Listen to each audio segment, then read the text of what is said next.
Welcome to The Deep Dive, the show where we unearth the most important nuggets of knowledge from a mountain of information and serve them up with surprising facts and just enough humor to keep you hooked. Glad to be diving in. Today, we're not just sifting through documents.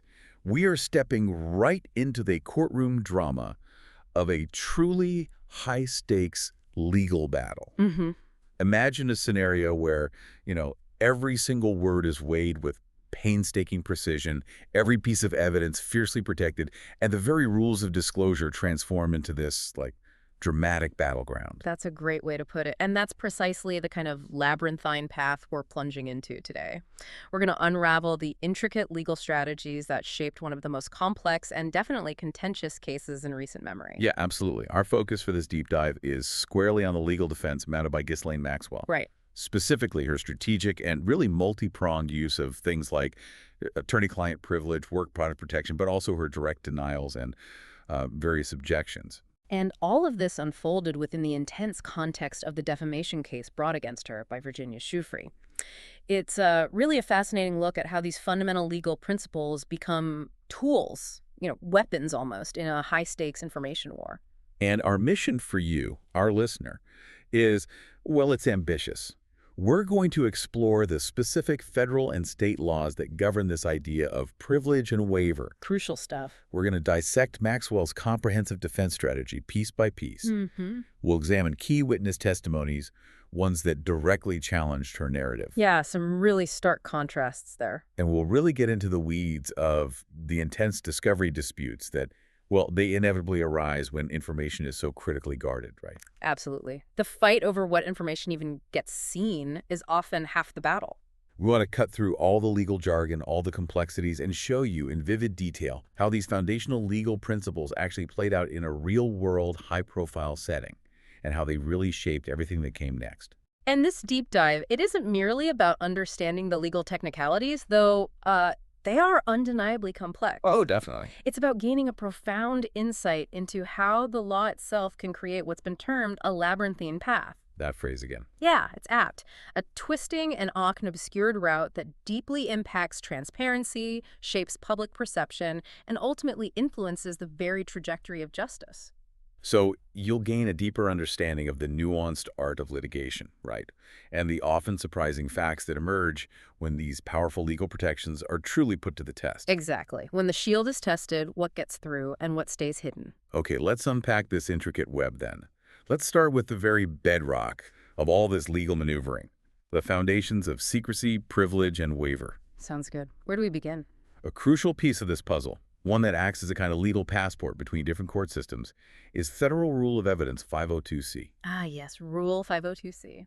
Think of it as a very specific kind of referee, maybe. It steps in when a piece of information, initially disclosed in a state legal proceeding, might be considered a waiver of privilege. Right. But then its effect needs to be determined later in a federal proceeding. So state disclosure first, then federal court looks at it. Exactly.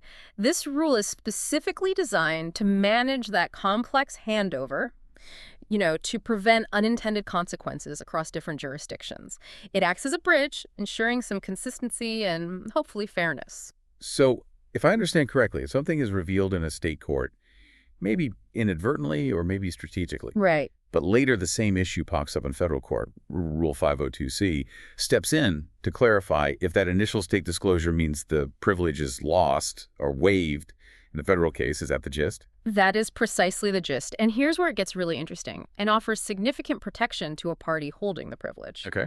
Under Rule 502c, a disclosure made in that initial state proceeding does not automatically operate as a waiver in a subsequent federal proceeding if, and this is key, if it would not be considered a waiver under Federal Rule of Evidence 502 itself, which is the general federal law on waiver, or if it's not a waiver under the specific law of the state where the original disclosure happened. Oh, wait, so it's an OR, not an ND. Exactly. It's an OR. This gives a party two distinct separate paths to protect their privileged information.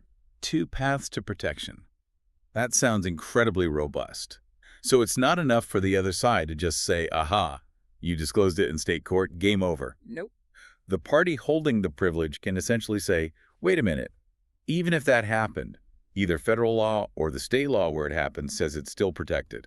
Exactly right. And the drafters of Rule 502c, they had a clear intention here. They explicitly wanted to apply the most protective law, meaning whichever law, federal or state, offers greater protection against waivers to govern these claims. The most protected. The most protective. This is a critical point that creates a notably high bar for anyone seeking to compel the disclosure of such information.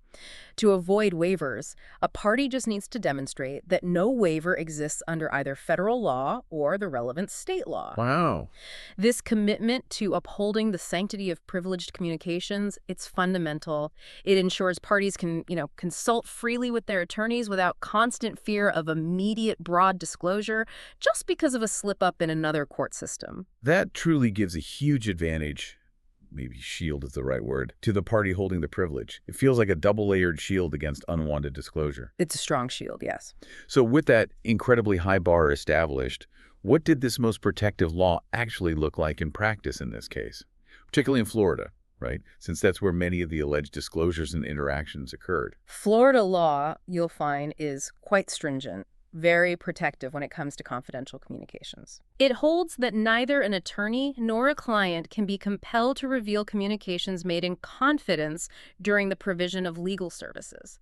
That's the baseline. Standard enough, maybe? Well, standard, but strongly enforced.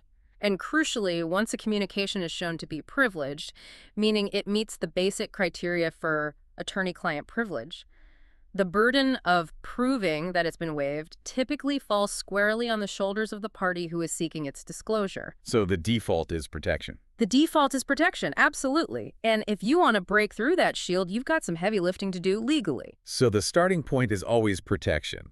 And anyone wanting to pry open those confidential discussions has to overcome a significant hurdle. What about this at-issue waiver doctrine? That phrase comes up a lot in these types of disputes, and it sounds like it could be a major crack in the shield, potentially. It is absolutely crucial, yes, but Florida takes a very, very restrictive approach to it. Restrictive how?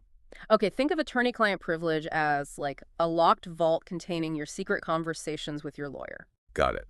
The at-issue doctrine is usually about whether you, the client, have somehow unlocked and opened that vault yourself by making those confidential communications a central part of your legal claim or defense. Like, you can't use the privilege as both a shield and a sword. Okay, that makes sense. If you put the advice itself on trial, you can't then hide it. Precisely. But Florida explicitly rejects the more expansive Hearn approach that some courts use to apply more liberally. The Hearn approach. Yeah, the Hearn test basically said if your mental state or something related to the legal advice you got was relevant to the case, the vault might be considered open. It was broader. And Florida said no to that. Florida said no.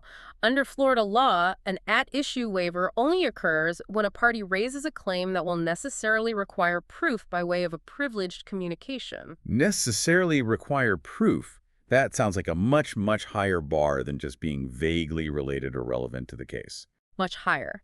So just because a piece of privileged information might shed some light on the situation or be interesting or even relevant in a general sense, that's absolutely not enough to waive the privilege in Florida. Wow.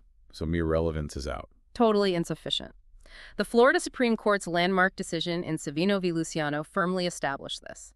It stated that confidential communications are at issue only if a claim or defense necessarily requires that the privileged matter be offered in evidence. Offered in evidence, like you can't prove your point without it. Exactly. This is a significant distinction. It means the privileged information must be indispensable to proving an essential element of a claim or defense. It can't just provide context or background. You can't just be curious about what was said between the lawyer and client. The party seeking it has to show they need it to prove their legal point because there's literally no other way to do it. That's a really strong stance, really pushing for the protection of those conversations. And who, in Florida, actually holds this privilege? Who gets to decide whether to open that vault?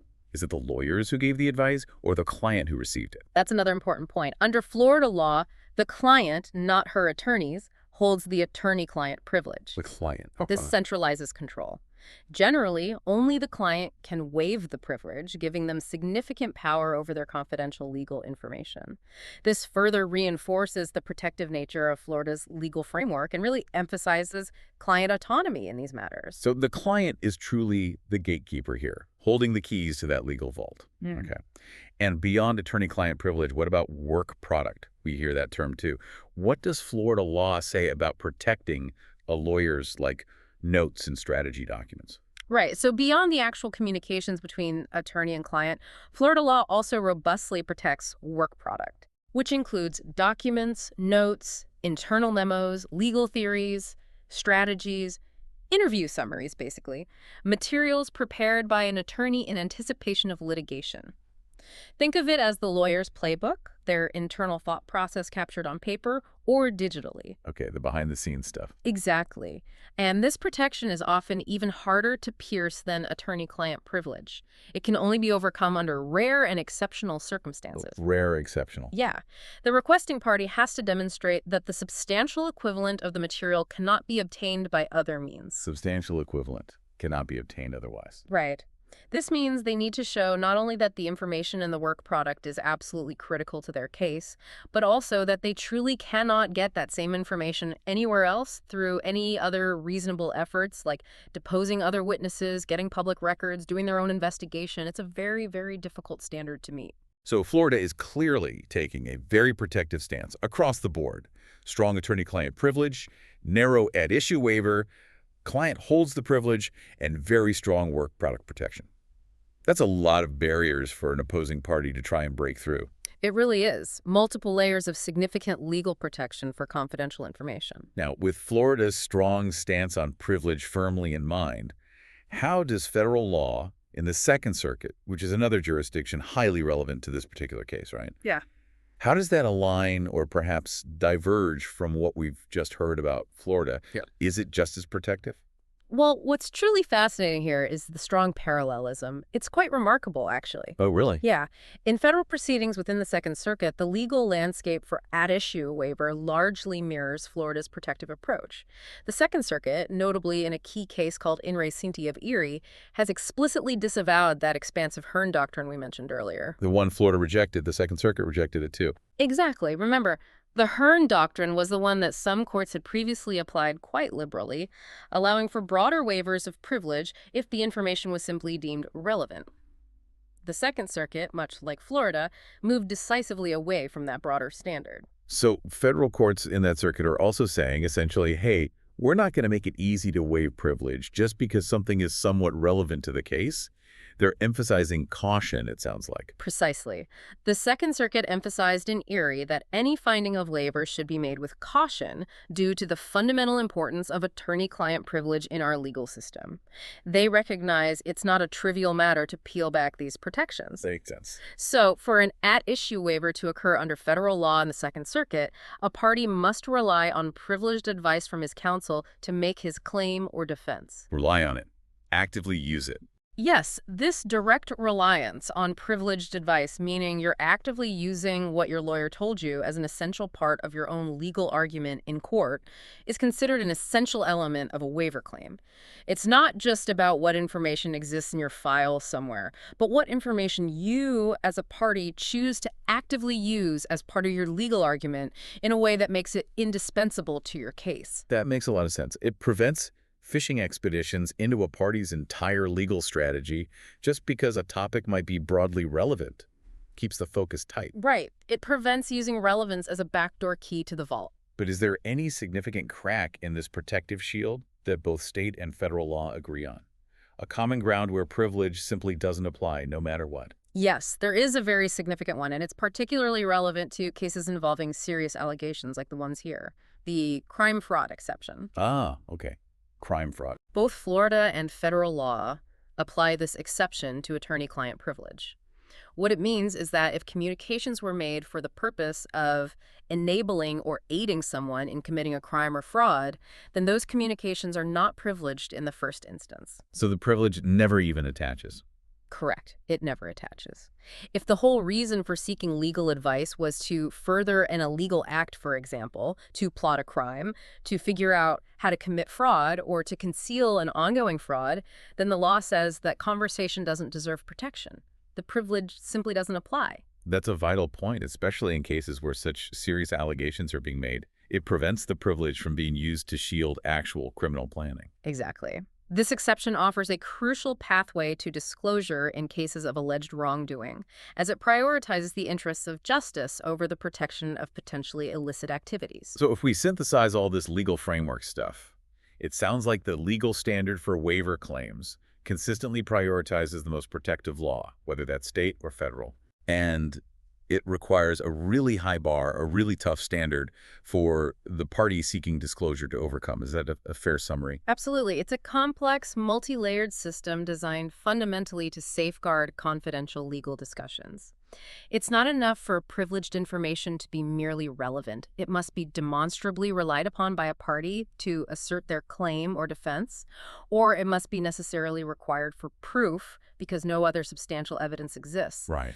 This robust legal framework, which we've just explored in detail, fundamentally sets the stage for the strategic choices made by Ghislaine Maxwell's defense team in this case. Yeah, you can really see how understanding this framework is key. You can see how it would significantly impact the transparency and trajectory of the proceedings, wouldn't it? It inevitably leads to extensive discovery disputes, delays, and a complex evidentiary landscape. It essentially transformed the courtroom into a battleground over information itself, even before getting to the substance. That's a perfect lead-in. Now that we understand the incredibly robust legal protections available to her, the high bar for disclosure, and the careful balance courts try to strike, let's turn our attention to how Ghislaine Maxwell's defense team actively employ these principles, and many more, to defend her position in the defamation case brought by Virginia Giuffre. All right, let's get into the strategy. So let's dive into the core of Ghislaine Maxwell's defense strategy. What was the central premise, the absolute bedrock that her legal team was working from throughout these proceedings? At its heart, Ghislaine Maxwell consistently and very firmly maintained her absolute innocence throughout the proceeding. Total innocence. Total innocence. She firmly denied any involvement in illegal activities, particularly those alleged by Virginia Giuffre and others related to Jeffrey Epstein. This consistent, unwavering denial formed the bedrock, the foundation of her entire defense. It wasn't just a statement, it was a foundational posture that informed every single subsequent legal maneuver they made. So a clear, unequivocal, I didn't do it, I know nothing about it, was the starting point, and everything else in her defense stemmed from that position. Pretty much, yes. How did this consistent denial then influence how her legal team navigated the challenging waters of discovery, depositions, testimony? Well, it set the tone for everything, really. Her legal team sought to limit any information, any testimony, any document that could possibly contradict this narrative of innocence. They used every available legal tool, objections, privilege assertions, motions to do so. Strategy of containment. Exactly. This foundational denial informed their approach to every question asked in deposition, every document request made by the other side, and every witness presented. If it didn't align with her professed innocence, they would attempt to block it, deny its relevance, discredit the source, or instruct her not to answer. It was a strategy aimed at absolute control over the narrative and the flow of information reaching the court and the public. Okay, let's break down some of the specific tactics her defense employed to achieve that control. One that really stands out in the source material, which is often quite controversial in courtrooms, is her extensive use of memory lapses. Yes, that was a truly prominent and pervasive tactic throughout her deposition testimony. Maxwell frequently employed phrases like, I don't recall, I have no idea, or I don't remember. Standard stuff sometimes, but the frequency. The frequency and the subject matter were notable. She used these phrases when questioned about specific events, individuals, and, critically, Jeffrey Epstein's alleged sexual activities. For instance, when she was directly asked if she ever observed a female under the age of 18 at Epstein's Palm Beach home, her response was a complete lack of recollection. Despite potentially being there often. According to allegations, yes. Similarly, she claimed not to recall ever meeting Ms. Giuffre or, crucially for the case, introducing her to Epstein. And these weren't just isolated incidents, were they? The source material flags quite a number. Oh, absolutely not isolated. The source material we reviewed notes a staggering 59 examples of such memory lapses during just one deposition. 59 times. 59. And this wasn't just about minor details she might genuinely forget years later.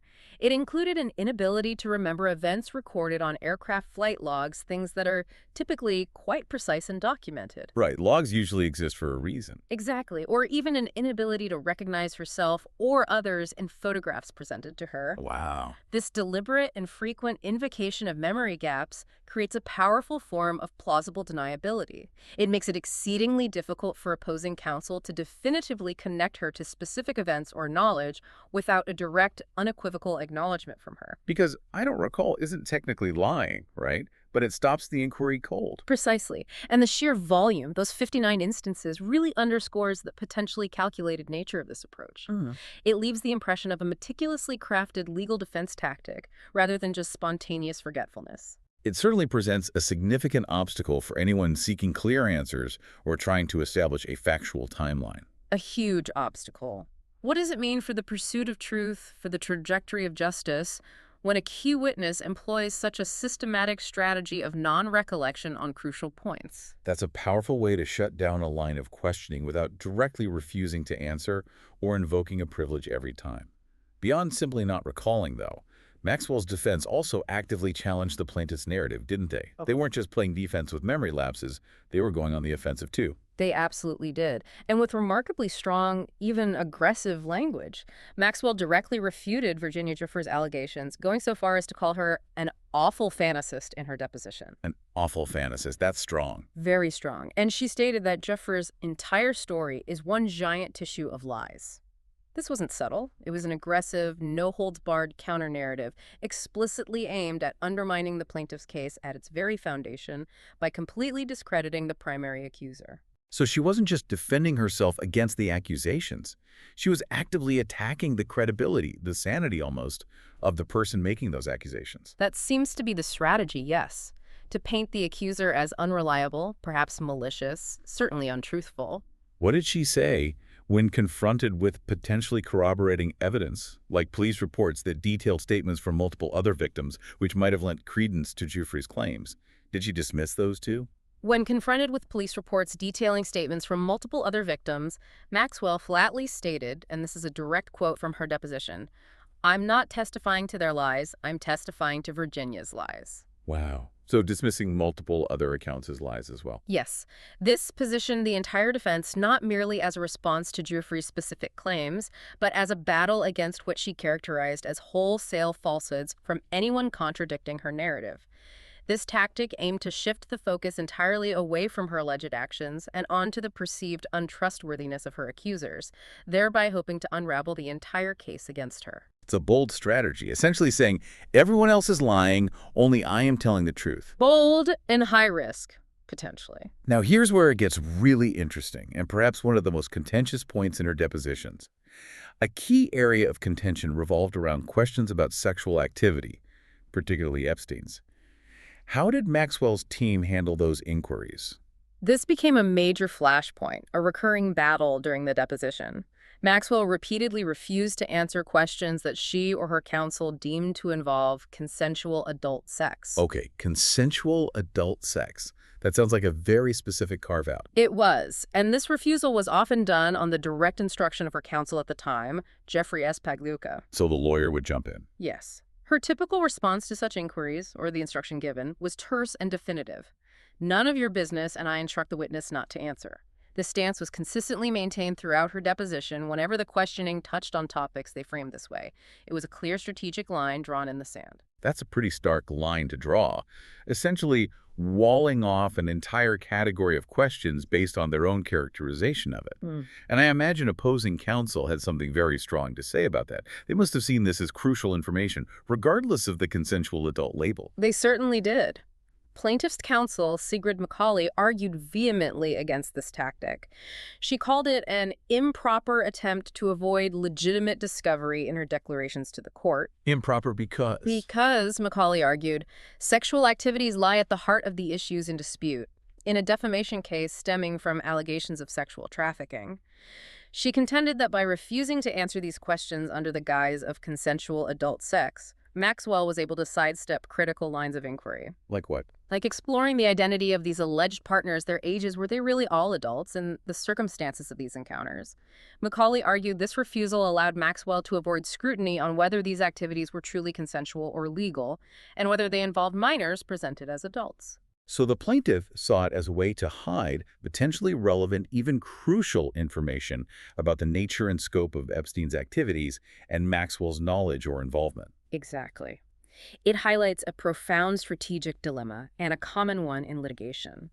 The defense attempted to protect privacy and control information by walling off certain lines of inquiry, framing them as private, consensual adult matters.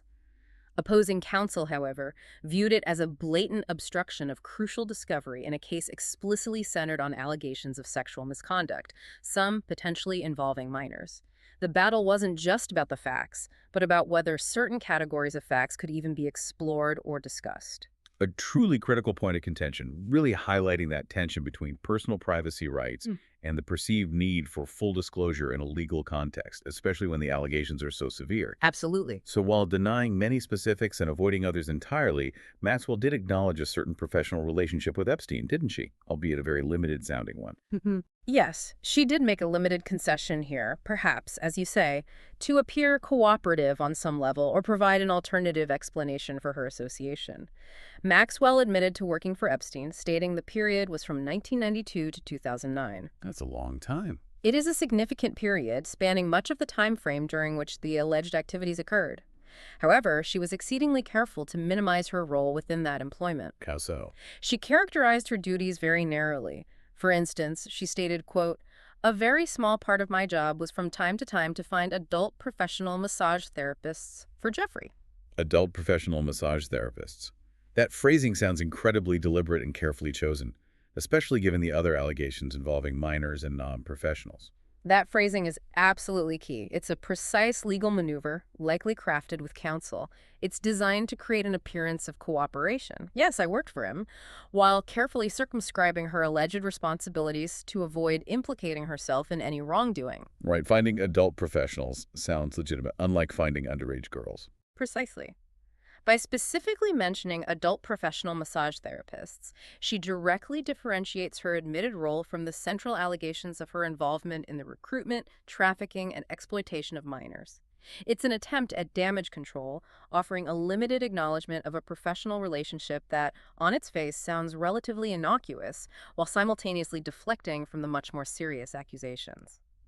It's a very careful dance between revealing some information and vehemently protecting other, more sensitive areas. So overall, putting these pieces together, the denials, the memory lapses, the refusals to answer, the limited admissions, it seems, Maxwell's legal team consistently leveraged formal legal procedures alongside her testimony tactics to meticulously control the narrative and limit the flow of information to the opposing side and the court. Absolutely. Her legal team actively utilized a broad range of objections during depositions, frequently citing things like form and foundation, technical objections to how questions were phrased. Standard lawyer stuff, but used strategically. Used strategically and frequently.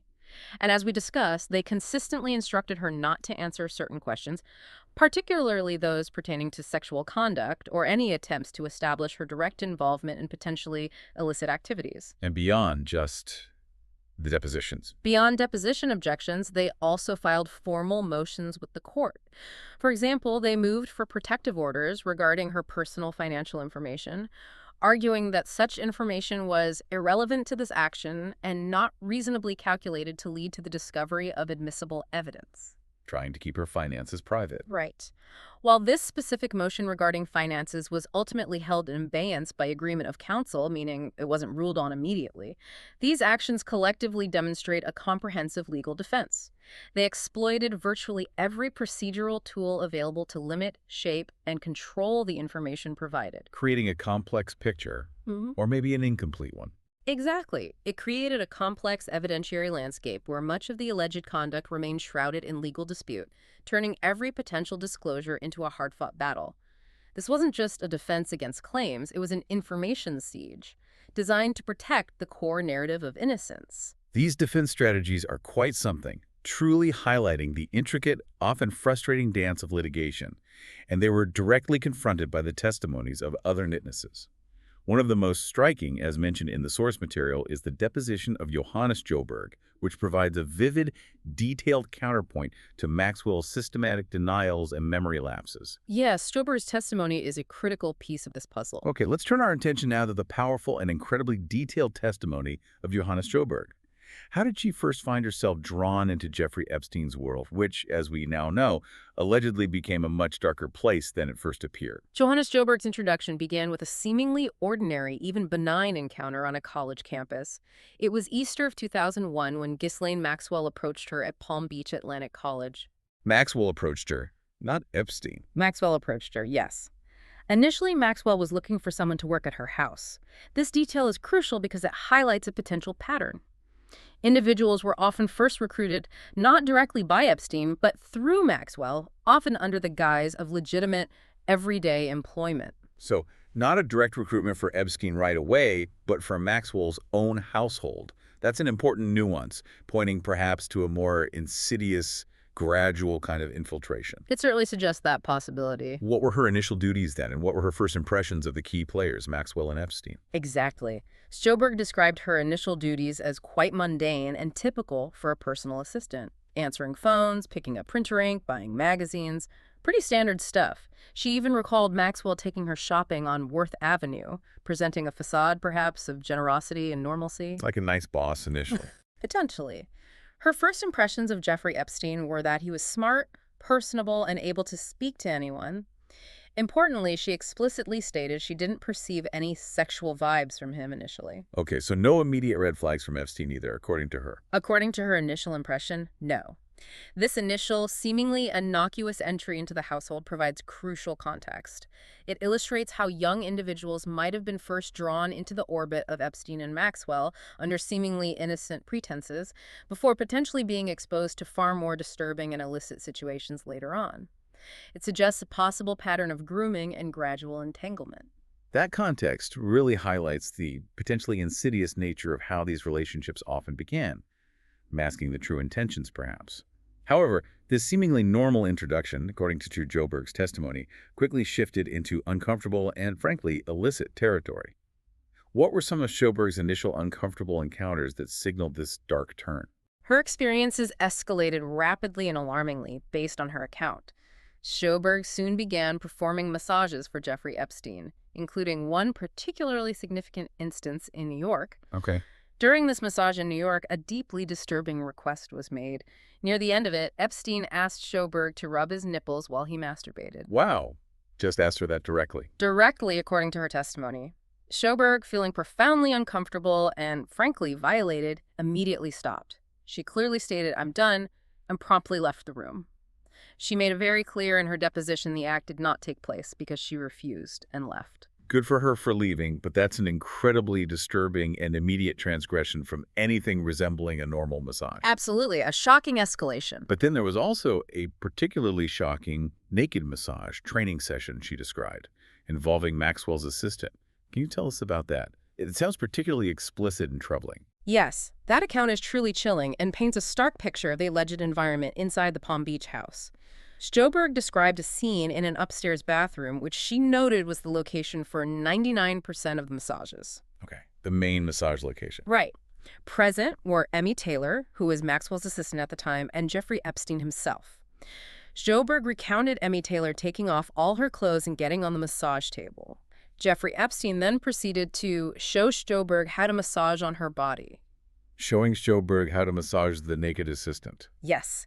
And following this demonstration, Joberg testified that she then took her clothes off and got on the table, and they showed me what it felt like. Wait, they showed her what it felt like. Epstein and the assistant showed Joberg. That's how she described it. They showed me what it felt like. However, Joberg also made a point to clarify that during the actual subsequent massages she gave to Epstein, the masseuses, including herself, were clothed. Okay, so the actual massages were closed, but this training was naked and involved this demonstration of sensation. Correct. The psychological impact of being put in such a vulnerable and exposed situation, effectively being trained in this manner by Epstein and Maxwell's assistant, cannot be overstated. It reveals, potentially, a deliberate, systematic approach to normalizing extremely inappropriate conduct and boundaries. Wow, that's a chilling detail, particularly the "they showed me what it felt like" part. Yeah. Was there any more direct sexual questioning from Epstein during these sessions, beyond the nipple incident? Indeed. During another massage, Epstein directly asked Joberg if she was a virgin. Just out of the blue. Caught her off guard, she said. She affirmed that she was. And the expectations around these massages quickly moved far beyond anything professional. When Epstein asked Sjoberg to perform other things besides a normal massage, he specifically offered to pay her an additional $100. Offering more money for sexual acts, essentially.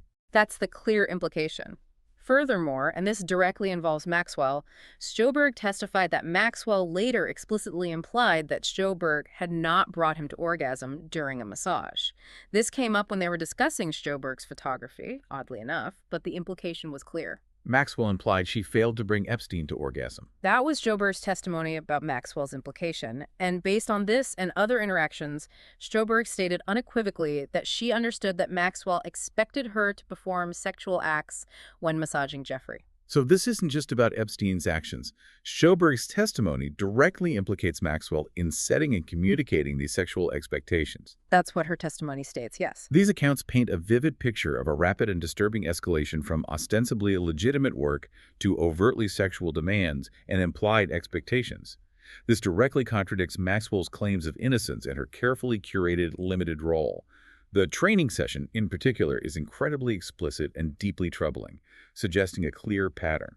A very disturbing pattern, if her testimony is accurate. And these uncomfortable encounters weren't isolated incidents, were they, according to Sjoberg? They were part of a broader pattern that involved travel, other girls, and Ghislaine Maxwell's central, active role. They absolutely were not isolated, according to her account. They were part of a broader, established pattern of activity. Sjoberg's experiences included extensive travel with Jeffrey Epstein and, at times, specifically with Maxwell and Virginia Roberts, now Giuffre. Traveling together. Yes. Her first trip involved New York and the Virgin Islands, back in Easter 2001, shortly after she started. This was followed by later trips around 2005 to places like New Mexico, New York City again, and the Virgin Islands again. She even specifically recalled being flown back on a commercial flight one time just to be home for Easter, illustrating the level of control and orchestration around her movements. And what role did Maxwell play during these travels, especially in her interactions with Sjoberg and the other young women or girls who might have been present? Did she maintain that image of just an employer or something more personal or manipulative? According to Sjoberg, Maxwell adopted a very maternal, almost mother-hen persona, a calculated deception, perhaps. Mother hen. That's the term Sjoberg used. On one occasion in the Virgin Islands, while watching a movie, Maxwell referred to Sjoberg and other girls present as her children. On a second trip to the Virgin Islands, Sjoberg recalled Maxwell kissing the girls goodnight and again referring to them as her children, explicitly reinforcing this mother-hen image. Why? This pseudo-parental role, if true, could have served to create a false sense of security and trust, making any subsequent exploitation all the more manipulative and damaging. That's a stark, deeply disturbing contrast to the alleged reality of what was happening behind closed doors. What about recruitment? Did Sjoberg testify that Maxwell directly asked her to bring other girls into Epstein's orbit, further involving her in these alleged activities? Significantly, yes. According to Sjoberg's deposition, Maxwell explicitly asked her to bring other girls over for Jeffrey. Maxwell asked her to recruit. Explicitly. And Sjoberg unequivocally confirmed she did this, bringing one girl, later identified as Amanda, with whom Sjoberg had worked previously at a restaurant. Maxwell even provided Sjoberg with money specifically for this girl's name and contact information, although Sjoberg stated the girl was never ultimately called by them. But the request and the act of recruitment happened, according to Sjoberg. That's her testimony. This isn't just passive observation or peripheral involvement. This is active participation in a recruitment chain, allegedly orchestrated directly by Maxwell. So active recruitment, directly requested by Maxwell, not just a passive bystander role. That's a critical detail for establishing her alleged level of involvement and knowledge. Was there any implied pressure from Maxwell related to this recruitment, giving context to why she would want more girls around? Sjoberg further testified that Maxwell implied something quite revealing along those lines. She stated Maxwell suggested that having more girls around would essentially take the pressure off of her, off of Maxwell. Pressure off Maxwell. Because, as Maxwell allegedly implied, Maxwell doesn't have the time or desire to please him Epstein as much as he needs. Wow. That's incredibly direct, if true. Sjoberg did clarify that Maxwell did not specifically mention underage girls or massage therapists in this particular comment, but rather just other girls generally. Nonetheless, the statement is incredibly revealing, suggesting Maxwell was not merely an assistant fulfilling tasks, but was potentially actively involved in managing Epstein's sexual demands and seeking other people to fulfill them, partly for her own benefit or relief. That's an incredibly damning statement, tying Maxwell directly to facilitating Epstein's sexual gratification Yeah. and managing his needs, essentially. What about photographs? Were there any nude photos involved or requests for them during Stroberg's time there that Maxwell was aware of or involved with? Stroberg recalled seeing nude photos of women in the Palm Beach home, particularly in the massage room bathroom area. She stated she wouldn't be surprised if they were everywhere. But crucially, regarding Maxwell's direct involvement, Stroberg testified that Maxwell directly asked Stroberg to take nude photographs of herself for Jeffrey Epstein. Maxwell asked Stroberg to pose nude for Epstein. That's what Stroberg testified. She said she never felt comfortable doing so and never followed through with the request. But the request itself, allegedly coming directly from Maxwell, directly contradicts any image of innocence or lack of awareness Maxwell tried to project. It suggests she was actively soliciting such material. Now, here's where it gets really interesting, and a point that generated significant public attention and media coverage. Stroberg also provided a detailed account of an encounter involving Prince Andrew. This is a very specific and highly public allegation that ties together many key figures in this saga. Indeed. Stroberg provided an incredibly detailed, almost step-by-step account of a trip to New York where she encountered Prince Andrew, Jeffrey Epstein, Virginia Roberts, Giuffre, and Ghislaine Maxwell all together in a living room. All of them in the same room? All of them. Stroberg specifically recounted Maxwell bringing out a puppet, the caricature of Prince Andrew, a spitting image puppet, apparently. Okay, a puppet. A photograph was then taken, allegedly under Maxwell's direction or certainly with her present and participating. Stroberg described the setup. Virginia and Andrew sat on a couch. The puppet was placed on Virginia's lap. Stroberg then sat on Andrew's lap. On his lap? On Andrew's lap. Then, the puppet's hand was placed on Virginia's breast, and Prince Andrew placed his hand on Stroberg's breast. Andrew put his hand on her breast. That is Stroberg's sworn testimony. And crucially, she stated Ghislaine Maxwell was explicitly present and actively participating during this entire event, seemingly orchestrating or at least facilitating the photo. That account is incredibly specific. The puppet, the positioning, Maxwell's presence, and leaves very little room for ambiguity about Maxwell's alleged presence and direct involvement in orchestrating this highly inappropriate, potentially unlawful scene. It's incredibly specific, yes. And given the high profile of the individuals involved, it's an extraordinarily damaging piece of testimony. Stroberg's testimony, taken as a whole, is truly a mosaic of specific events and direct allegations.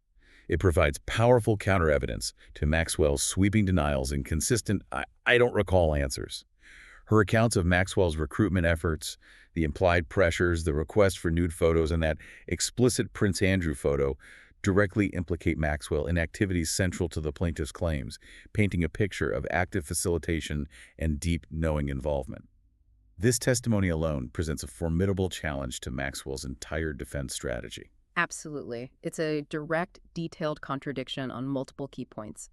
And Stroberg's experiences also provided her with an awareness, perhaps growing over time, of the broader context of Epstein's alleged illicit activities and their potential legal ramifications.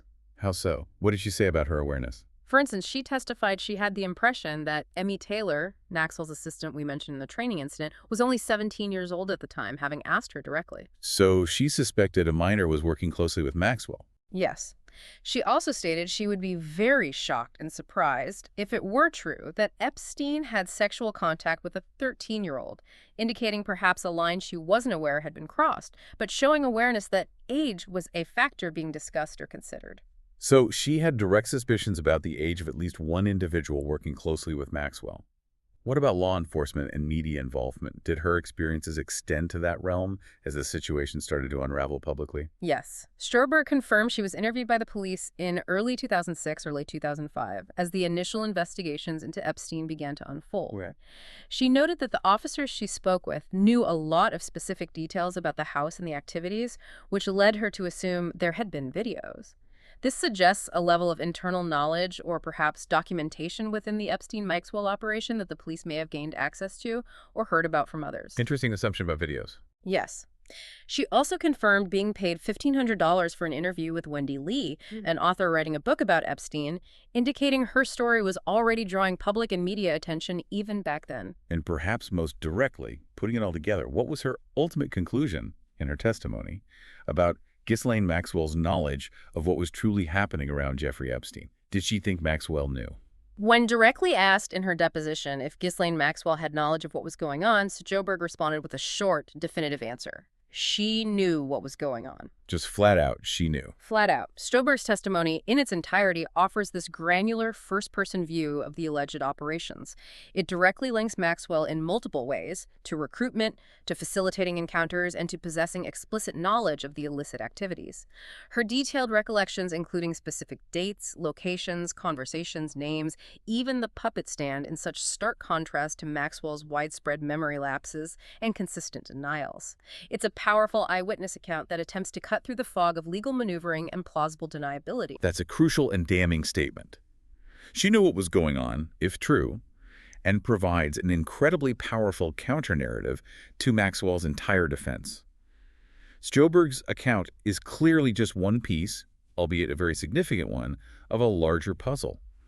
It was supported and complicated by other evidence like the Palm Beach police report and the testimony or lack thereof from other witnesses. Let's delve into that supporting cast and the broader evidentiary landscape that emerged. Right, because Sjoberg wasn't testifying in a vacuum. There was other corroborating information and other significant gaps as well. So moving beyond Johannes Sjoberg's direct and powerful testimony, let's unpack the Palm Beach police report. You mentioned it earlier. It seems to provide a crucial factual backdrop and potential independent corroboration for many of these allegations.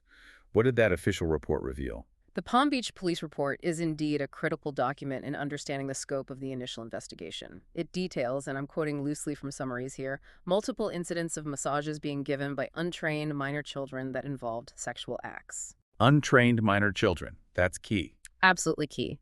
This isn't just one person's claim like Giuffre's or Sjoberg's. It's the conclusion of a police investigation summarizing multiple alleged incidents fitting a pattern. And significantly, Ghislaine Maxwell is explicitly identified in this official report, placing her squarely within the investigation's orbit from a very early stage. So she was on their radar from the beginning. Yes. This report serves as critical, independent corroboration, potentially, for many of the allegations at the very heart of the case, directly challenging Maxwell's narrative of innocence and her claims of limited involvement only with adult professionals. That's incredibly powerful, coming from an official law enforcement investigation documented at the time. And what about physical evidence found during the police search of Epstein's Palm Beach home? Did it support these claims about massages and sexual activity? The police search of Epstein's Palm Beach home, as detailed in the report and related documents, uncovered highly relevant and frankly disturbing items that directly speak to the alleged activities. Like what? In a closet located just west of a green bathroom, 2 massage tables were found. Not one, but 2. Okay, multiple tables supports frequent activity. Right. Along with the tables, they found a photo of a nude female from the waist up. In second-floor bedrooms, police seized items described as adult sex toys called twin torpedoes and also penis and vagina-shaped soaps. Oh, okay. The presence of multiple massage tables, coupled with the nude photo and the explicitly sexualized items like toys and soaps, certainly reinforces the notion that these massages were a central, frequent, and often overtly sexualized activity within the home, not just occasional therapeutic sessions. Definitely paints a picture different from standard massage therapy. Was anything missing or potentially removed? Well, the police also found a computer, but notably, the report mentions that no media devices like discs or drives were found in the garden room where a computer had once been located, according to informants. This absence immediately raises questions about what might have been removed or concealed before the police search. Interesting. The specifics of those seized items, especially when combined with the report's overall findings about untrained minor children giving massages involving sexual acts, directly challenge Maxwell's narrative in her specific claims about only dealing with adult professional massage therapists. It creates a significant inconsistency, yes. Were there other witness accounts detailed within the police report itself that further solidified these patterns of recruitment or sexual activity? Yes, the report included crucial witness accounts, though names were often redacted. For example, an anonymous witness, just identified as a plant, recounted being notified by Sarah Kellen whenever Epstein was coming to town. Sarah Kellen again, allegedly coordinating. Implying a recruitment or scheduling role for Kellen? Yes. This witness stated that during a massage, Epstein asked her to remove her clothing, and she observed him masturbating, believing he climaxed. She was paid $300 for this encounter. Explicit details matching the pattern. Yes. And another anonymous witness, also marked miss, provided even more direct evidence of recruitment and payment structures. She stated she received $200 for each girl she brought to the house, and an additional $200 for initially being brought there herself by someone else. A recruitment fee structure. Exactly. These accounts, documented by police at the time, directly align with the broader allegations of a systematic pattern of recruitment, sexual exploitation, and financial inducements being used. And how did Epstein himself respond to the police investigation? According to the report, did he cooperate, or was there an attempt to obstruct or deflect? The report clearly details Jeffrey Epstein's attorney at the time, Guy Fronston, initially offering to arrange an interview for Epstein with the police. So an initial appearance of cooperation. Yeah. However, that cooperation quickly evaporated. Fronston later explicitly refused to produce Epstein for a statement. Instead, he informed the police, rather audaciously, that Epstein simply has a passion for massages. A passion for massages. That's quite the understatement given the context. Understatement and a clear deflection. This evasion, coupled with the attorney's dismissive comment, clearly suggests a deliberate attempt to downplay or deflect from the serious nature of the allegations, avoiding direct confrontation with law enforcement. That's a clear signal of non-cooperation from the central figure. Were there any observations from Epstein's long-term household staff included in the report or related discovery, providing an insider's perspective over many years?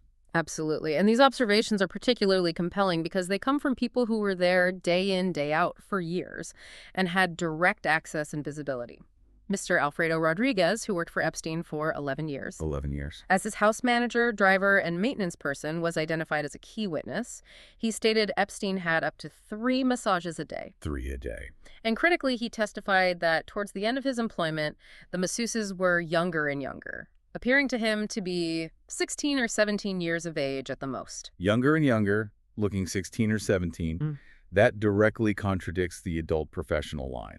Directly. And significantly, Rodriguez also remembered dealing with his girlfriend, Mrs. Maxwell, originally, regarding these arrangements before he started dealing with Epstein directly later on. So Maxwell was involved in the arrangements early on, according to him. According to his expected testimony, yes. His wife, Maria Alessi, who was also household staff, was anticipated to corroborate her husband's observations, providing another potential long-term viewpoint. So these police findings, the physical evidence, the anonymous witness statements from the report, the staff observations, they are potent corroborating evidence, aren't they? They directly challenge Maxwell's defense and provide independent confirmation, potentially, of many of the allegations, particularly regarding underage individuals in sexual acts disguised as massages. Taken together, the police report and related testimony paint a picture that is very hard to reconcile with Maxwell's claims of ignorance and non-involvement. It's a foundational document for understanding the allegations. What's fascinating here is how all of this evidence, physical items found in the house, police interviews conducted at the time, long-term staff observations, collectively create a very different and much darker picture from Maxwell's sweeping denials and memory lapses. The contrast is stark. The battle for information, though, extended far beyond physical evidence and police reports. It involved many individuals whose testimonies, or, crucially, their lack of testimony, became central to the legal struggle. That's absolutely right. Evasion and silence became major themes. A significant challenge in the discovery phase of this litigation was the persistent evasion of service by several key witnesses. Meaning they just couldn't be found to be given the legal papers. Exactly. They couldn't be formally served with subpoenas or deposition notices. Jeffrey Epstein himself, along with Sarah Kellen and Nadia Marcinkova, 2 figures repeatedly named as alleged recruiters or facilitators, repeatedly managed to avoid personal service. Making it hard to even get them to a deposition. Extraordinarily difficult. This led Ms. Giuffre's legal team to file multiple motions for alternative service, essentially asking the court for permission to use other methods, like serving their lawyers or publishing notices to try and compel their participation. This protracted effort just to get individuals to participate underscores the immense difficulty in obtaining crucial information. It was like a legal cat-and-mouse game playing out behind the scenes. And it wasn't just evasion by hiding. Some witnesses, once finally located or compelled to appear for deposition, invoked their Fifth Amendment right against self-incrimination. That's a powerful legal protection in the U.S., but it also raises questions. What specific, highly pertinent questions did Nadia Marcinkova, for instance, invoke her Fifth Amendment right on? Nadia Marcinkova, when she was finally deposed, invoked her Fifth Amendment right regarding several highly pertinent and incredibly serious questions. These included, based on court filings, her own involvement in any alleged scheme to gain access to underage minor females for Epstein, whether she, Ghislaine Maxwell, and Sarah Kellen had access to or used a master list of underage minor females' names and phone numbers for the purpose of sexual molestation. A master list. Wow. Whether Ghislaine Maxwell introduced her to Jeffrey Epstein for the first time, The initial connection? and whether there was an agreement or conspiracy between Jeffrey Epstein, Ghislaine Maxwell, Jean-Luc Brunel, another figure often named Sarah Kellen, and herself, Nadia Marcinkova, to bring in underage girls from out of state, which could imply federal trafficking charges. Got a huge list of very specific, very serious allegations she refused to answer on Fifth Amendment grounds. Yeah. Did Sarah Kellen do something similar? Yes. Sarah Kellen similarly invoked her Fifth Amendment right when asked about an agreement to bring in underage girls. The sheer scope and gravity of these questions, for which these key individuals sought constitutional protection against self-incrimination, speaks volumes in itself. It really does. Yeah. What are the implications, legally, of non-party witnesses invoking the Fifth Amendment in a civil case like this? It's not a criminal trial where that silence can't be used against them. Does their silence still carry weight here? This is a significant legal point, and the answer is generally yes, it can carry weight.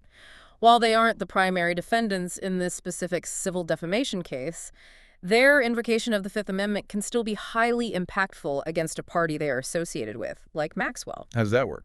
The Second Circuit's seminal decision in a case called Labouty v. United States from 1997 squarely addressed this.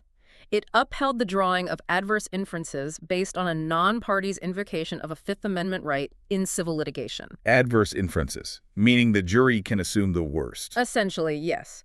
It means a jury or judge in the civil case can infer that the witness's answer, if they had given it truthfully, would have been unfavorable or damaging to the party connected to them in this context, potentially damaging to Maxwell.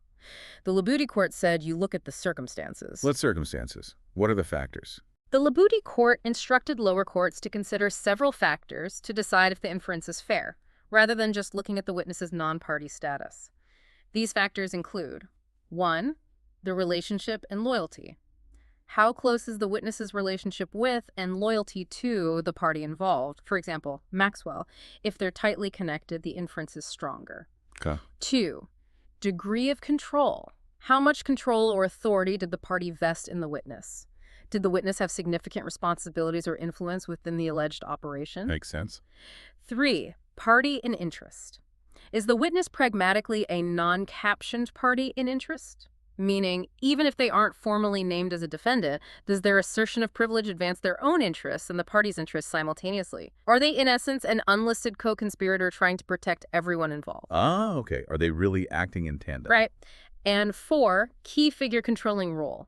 Was the witness a key figure who played a controlling or central role in the events at issue? So even if they're not a direct party in this lawsuit, their silence can potentially be used against a party like Maxwell if these factors suggest a close relationship and shared interest in concealing the truth.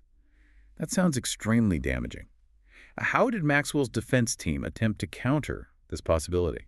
Maxwell's defense, understandably, argued vigorously against allowing these adverse inferences to be drawn against her based on the silence of Epstein, Kellen, or Marcinkova. What was their argument? They tried to create as much distance as possible. They contended, for example, that Maxwell was merely Epstein's employee back in the 1990s, not the other way around, minimizing her authority. They argued they had no financial, professional, or employment relationship for over a decade before the lawsuit. Trying to show the connection was old news. Right. They claimed Maxwell hadn't even spoken to Epstein in 2 years, and that he had no role in the specific, purportedly defamatory statement Jufer made that led to this particular lawsuit. Regarding Kellen and Marcinkova, Maxwell claims she hardly knows them, had never worked with them, as opposed to them working for Epstein maybe, and asserted they had nothing whatsoever to do with this litigation. So basically, these people are irrelevant to me now, and their silence means nothing about me. That was the core of the argument. These arguments aimed to sever any perceived link, to maximize the distance between Maxwell and these evasive Fifth Amendment-invoking witnesses, hoping to prevent their silence from reflecting poorly on her own conduct or knowledge. It was a clear strategy to minimize guilt by association. Clearly a complex legal maneuver to limit the impact of these evasive testimonies and Fifth Amendment pleas. But the challenges in obtaining testimony weren't limited just to evasion or Fifth Amendment invocations. They also extended to the sheer volume of witnesses potentially needed to piece together this intricate, decade-spanning story. That's absolutely right. The scope was enormous. Virginia Giuffre's legal team quickly realized that given the extensive memory lapses exhibited by Maxwell herself and the evasiveness or silence of other key potential witnesses like Epstein, Kellen, and Marcinkova, they needed more than the standard number of depositions allowed under the rules. There's a limit, usually. Yes, under the Federal Rules of Civil Procedure, there's a presumptive limit of 10 depositions per side, Rule 30A2. To go beyond that, you need court permission. Okay. So Giuffre's team sought court permission to exceed that limit. They argued good cause was shown, particularly because of Maxwell's surprising lack of memory on key events and the critical need to try and corroborate Giuffre's claims and timelines through multiple independent sources. When key figures are denying everything or claiming not to recall, you often have to build your case piece by tiny piece, witness by witness, hoping to assemble a coherent picture. Makes sense. You need more bricks if the main pillars are missing or crumbling. And how did Maxwell's defense respond to this request for more depositions, which would undoubtedly prolong the case and increase the costs and complexity? Maxwell's defense predictably opposed allowing additional depositions. They countered by arguing that Giuffre had shown a lack of diligence in her existing discovery efforts, basically saying she hadn't used her initial 10 depositions effectively. Blaming the plaintiff. Right. They contended that the additional discovery sought was unreasonably cumulative or duplicative. Essentially, you're asking the same things from too many people, and that the burden and expense of allowing more depositions outweighed any potential benefit they might yield. They also tried to shift blame by pointing out Giuffre's alleged failure to provide full Rule 26A disclosures for her own damages claims, including identifying her medical providers, suggesting a lack of preparation on the plaintiff's side as a counter-argument to her need for more depositions. If we connect this to the bigger picture, it sounds like a classic discovery battle, doesn't it? A strategic chess match where one side claims the other is withholding information or being evasive, and the other side claims the requests are excessive, burdensome, or a fishing expedition. It's textbook complex litigation discovery fighting, yes. Each side uses the rules to try and maximize the information they get while minimizing what they have to give or what the other side can find out. What specific critical witnesses did Giuffre initially identify that she wanted to depose beyond the standard 10 to make her case? While Giuffre ultimately streamlined her request down to just 3 additional depositions to try and get something approved, her initial longer list of critical witnesses she argued were necessary highlights the scope of the information she was seeking. This initial list included Jeffrey Epstein himself, obviously the central figure, a registered sex offender. His testimony, if truthful, could have confirmed Giuffre's account, but everyone expected him to invoke the fifth, which he did before his death. Sarah Kellen and Nadia Marcinkova, described by Giuffre's team as women Maxwell allegedly hired to recruit girls, possessing intimate knowledge of the alleged trafficking ring. As we know, they later invoked the fifth. Key alleged facilitators. Joe Fontanella, identified as Jeffrey Epstein's butler, considered a critical witness by Giuffre's team because he likely observed the age and number of females visiting Epstein's New York mansion over many years and could potentially testify about Maxwell's presence and activities there. An inside observer. Detective Joe Reckery, the Palm Beach police detective central to the initial investigation. Giuffre wanted his testimony about his official report and potentially to refute Maxwell's alleged false characterization of at least one victim mentioned in the report as a prostitute. The lead investigator. Jean-Luc Brunel, another figure often alleged to be involved in the international aspects of the sexual trafficking ring. Another alleged associate. Alfredo Rodriguez, Epstein's former houseman, whose observations about the increasing youth of the masseuses over his 11 years were crucial. The house manager we mentioned. And perhaps most surprisingly, and generating media buzz at the time, William Jefferson Clinton.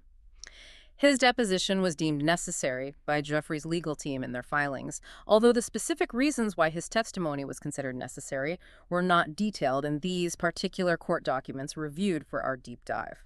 Wow, that's quite a roll call of individuals whose testimony could have been incredibly impactful, ranging from alleged direct participants and facilitators to law enforcement, long-term staff, and even very high-profile public figures. It shows the breadth of the network and the potential witnesses Jeffrey's team felt they needed to question to get the full picture. And I imagine Maxwell's own team was also active in setting depositions during this period, perhaps contradicting their own stance against additional depositions for Jeffrey. They certainly were, and Jeffrey's team pointed this out. Notably, Maxwell's own counsel unilaterally noticed and set 12 witnesses for deposition without seeking prior court approval, even while they were vigorously opposing Jeffrey's request to exceed the 10 deposition limit. Oh, that's interesting. Jeffrey's team highlighted this as contradictory and evidence of a double standard in their approach to discovery, fighting tooth and nail to limit Jeffrey's depositions while freely scheduling more than the limit for themselves. That's a telling detail, isn't it? This whole dispute over deposition limits really underscores the intense struggle for information that defines complex cases like this.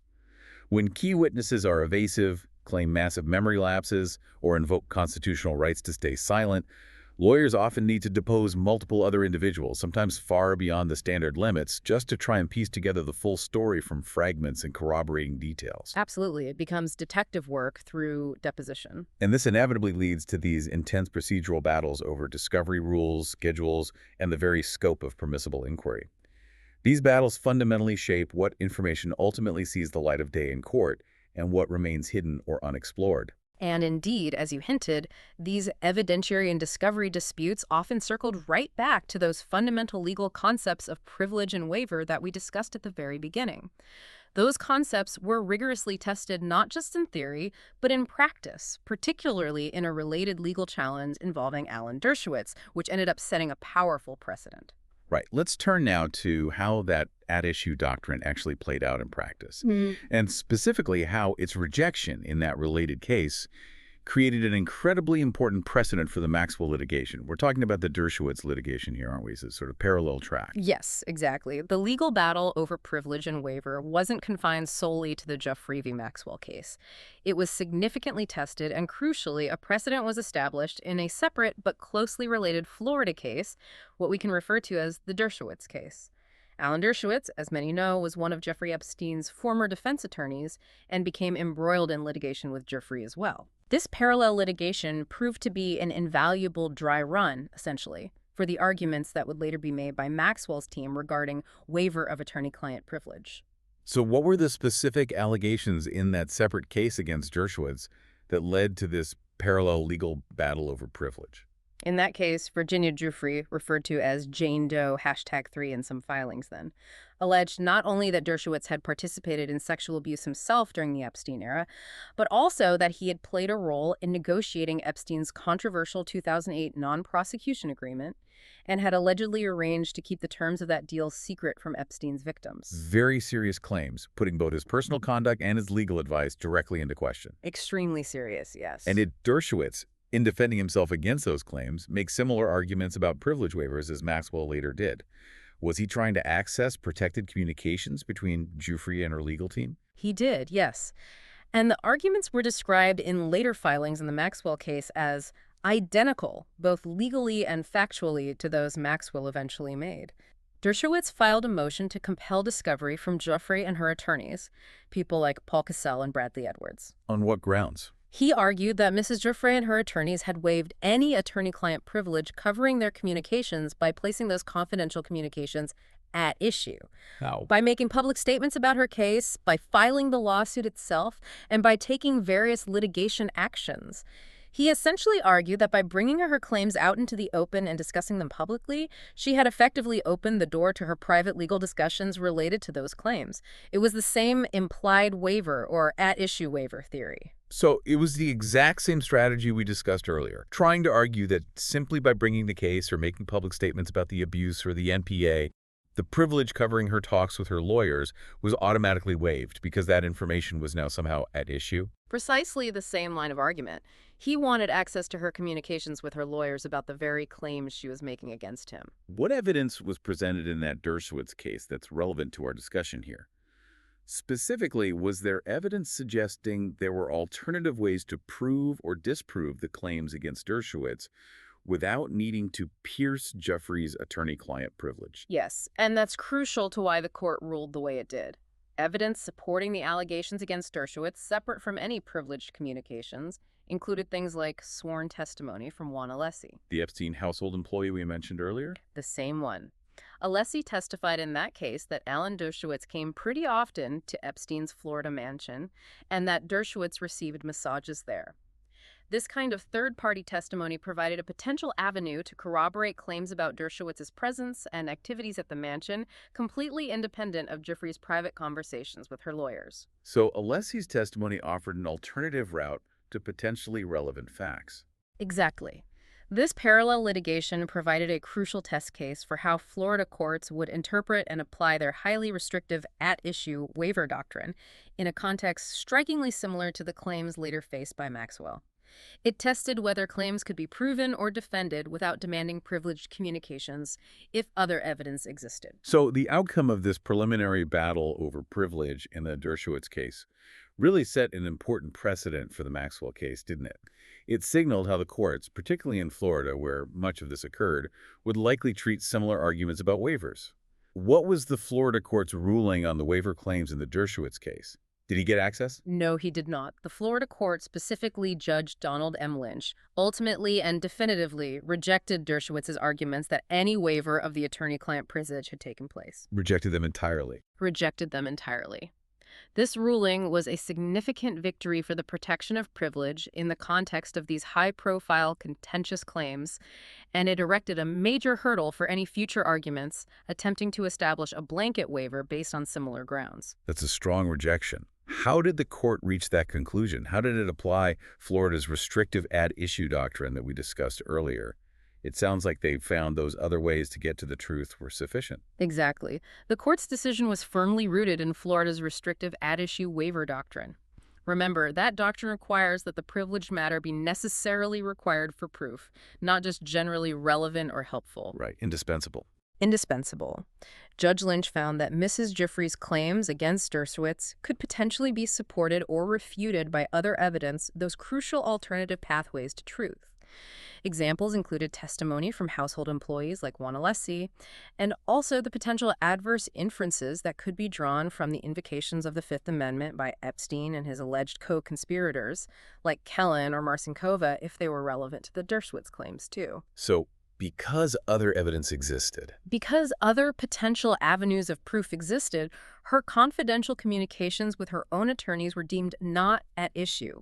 They weren't indispensable for proving or disproving her claims against Dershowitz. The court essentially said, you have other ways to litigate this. You don't get to raid her privileged communications just because it might make your job easier. That makes sense under that strict Florida standard. Yeah. And what about work product protection? Was that also upheld in the Dershowitz case, or did that fall by the wayside? Did Dershowitz get access to the lawyer's notes or interview transcripts? No, the court similarly found that work product protection had not been waived either. For example, there was an issue about the disclosure of a transcript from a recorded telephone interview attorneys Jack Scarola and Brad Edwards had conducted with Ms. DeFree early on. Okay. The court found that disclosing this transcript wasn't a waiver of work product because the interview itself was likely never a confidential communication in the work product sense, but rather an interview conducted with the expectation that it could be presented to any jury. It wasn't internal strategy, it was evidence gathering. Additionally, the court found Dershowitz had not proven the high degree of need and inability to obtain the information elsewhere required to penetrate work product protection under Florida law. So both privilege and work product shields held firm. So this ruling from the Florida court in the Dershowitz case provided a clear, strong precedent, reinforcing that high bar for piercing both attorney-client privilege and work product protection, especially in jurisdictions like Florida that explicitly disavow that broader, easier-to-meet Hearn doctrine for waiver. Absolutely. It was a clear signal from the Florida judiciary on how these issues would be handled. And it seems, according to the source material, Maxwell's legal briefing on this crucial point in her own case entirely ignored this very relevant development from the Dershowitz litigation, which is, in itself, quite a telling detail, isn't it? It is strategically interesting, yes. To not address a directly relevant ruling from the same jurisdiction on virtually identical arguments is a choice. This clear ruling from Judge Lynch in the Dershowitz case, which Maxwell's briefing apparently entirely ignored, arguably should have been given heavy weight in the federal proceedings involving Maxwell, especially when applying Florida law under Rule 502C. Right, because it showed how Florida interpreted its own law. Exactly. It powerfully reinforces the high bar for piercing privilege and work product protection. It highlights that the defense cannot simply claim relevance or make broad ad-issue arguments to gain access to protected communications. They must meet that much stricter standard, proving the material is truly indispensable and unavailable through any other reasonable means. The court essentially said, there are other avenues to justice. You don't get to raid the privilege vault just because it might be convenient or you think something helpful might be in there. This deep dive truly reveals how intricate legal rules, particularly those surrounding privilege and work product, can significantly impact the transparency or lack thereof in high-profile cases. The strategic deployment of these rules by Maxwell's team, alongside the conflicting testimonies like Sue Berg's and the evasive answers or silence from others, creates such a complex narrative, doesn't it? It leaves so much shrouded in ambiguity and makes the pursuit of definitive truth a really winding, difficult journey. Indeed. It really compels us to consider that fine line, that constant tension between protecting legitimate confidential communications, which is a cornerstone of our legal system, designed to ensure people can get effective legal advice without fear, and ensuring full accountability and robust disclosure, especially when the allegations involve potential widespread abuse and significant public interest. It's a tension that plays out in almost every major case where powerful interests and serious allegations collide. Okay, let's try to wrap this up. Today, we embarked on a really deep dive into the intricate legal landscape surrounding Ghislaine Maxwell's defense in the Drew Freed defamation case. We spent time untangling the complex rules of attorney-client privilege and work product protection under both federal and Florida law, seeing how protective they can be. And how Rule 502C tried to bridge those systems. Right. We've seen how Maxwell's defense team strategically deployed a multifaceted approach. Consistent denials, systematic memory lapses, those 59 auto-recalls, aggressive attacks on the plaintiff's credibility, refusals to answer entire categories of questions, and the use of formal legal objections and motions to meticulously control the flow of information. A very active information-controlling defense. We also examined the powerful, detailed, and often disturbing testimony of Johannes Joberg, which directly contradicted many of Maxwell's assertions about her role, her knowledge, and specific events like the Prince Andrew photo incident. A stark counter-narrative from an eyewitness. And we explored the broader context, the corroborating details in the Palm Beach police report, the evasive witnesses, the significant Fifth Amendment invocations by key figures like Kellen and Marcinkova, and the contentious discovery battles over deposition limits and access to information. It paints a picture of a real struggle over evidence and truth. The legal labyrinth, designed to protect confidential communications, a necessary protection, in many ways, undeniably creates a significant challenge for transparency in cases like this. This case starkly illustrates that tension, doesn't it, between a party's right to robust legal protection, including privilege, and the public's profound interest in full disclosure, especially in matters of such grave public concern involving alleged abuse of minors. Absolutely. The sheer volume of objections, the refusals to answer, the Fifth Amendment invocations, it paints a vivid picture of information being fiercely guarded at every turn. And that guarding inevitably influences not just the specific legal outcome of that case, but also our collective understanding, or lack thereof, of the events themselves. It forces us to confront how justice is not just about the raw facts, but about the complex, often frustrating rules governing their revelation or concealment. So as we conclude this deep dive, here's something for you, our listener, to consider. How effectively do you think our current legal frameworks balance this imperative? The need to protect privileged communications so people can trust their lawyers, versus the increasing demands from society for transparency and accountability, particularly in these high-profile cases involving severe allegations. It's the tough balance to strike. What does it mean for the pursuit of justice when key information might be strategically withheld behind privilege claims, or when crucial memories conveniently and consistently fail in such critical contexts? This case serves as a powerful reminder, I think, that the truth that emerges in legal proceedings is often shaped not just by the bare facts that might exist somewhere, but by the elaborate, often fiercely contested rules that govern how those facts are allowed to be revealed, how they're protected, or indeed how they remain concealed. And it leads to that final thought. What might a system with more transparency look like in these situations? What would we gain? But also, crucially, what might we lose? What would be the societal trade-offs if we weakened these long-standing privileges? It's a question that profoundly impacts public trust in the legal system and how justice is perceived. Definitely something to mull over. Thank you for joining us for this deep dive. We hope this exploration has given you a clearer, more informed perspective on this incredibly complex legal landscape, the strategies employed, the conflicting accounts, and the subtle but powerful ways the law itself can shape our understanding of truth.